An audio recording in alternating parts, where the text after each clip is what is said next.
শীতকাল মানে অনেক সবজি আর ফ্রিজে দেখলাম যেহেতু অনেক সবজি ছিল সেগুলো দিয়ে ফ্রিজটাও পরিষ্কার হবে আর এই সমস্ত কিছু দিয়ে লাবড়া হয়ে যাবে।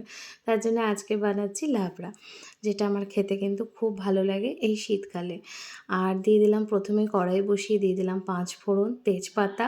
5 ফোড়নটা একটু বেশি করে, তারপরে দিয়ে দিচ্ছি শুকনো লঙ্কা। আর সমস্ত সবজি আজকে একসাথে দিয়ে দিচ্ছি। এখানে দিয়ে দিলাম আলু, শিম, মূলো, বেগুন, গাজর, বিনস, যা যা ঘরে সবজি ছিল। আর একটুখানি দেখলাম লাউও ছিল। ভাবলাম সেটা রেখে আর কী হবে, সেটাকেও আজকে দিয়ে দিই। দিয়ে দেওয়ার পরে সবজিগুলো একটু নেড়ে চেড়ে তারপর একটু বেশি করে আদা বাটা, জিরের গুঁড়ো, হলুদ গুঁড়ো আর নুন সমস্ত কিছু দেওয়ার পরে আর একটু লঙ্কার গুঁড়ো, এরপরে অ্যাড করে দেবো কিন্তু মটরশুঁটি আর বাঁধাকপিটা। আর ওপর থেকে একটু আমি চিনিও দিয়েছিলাম, যেন একটু ঝাল মিষ্টি সমস্ত কিছু যেন ব্যালেন্সে থাকে।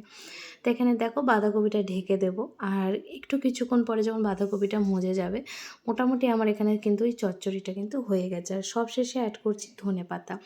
তো তোমাদের কেমন লাগলো সবাই কিন্তু জানিও। টাটা, সবাই ভালো থেকো।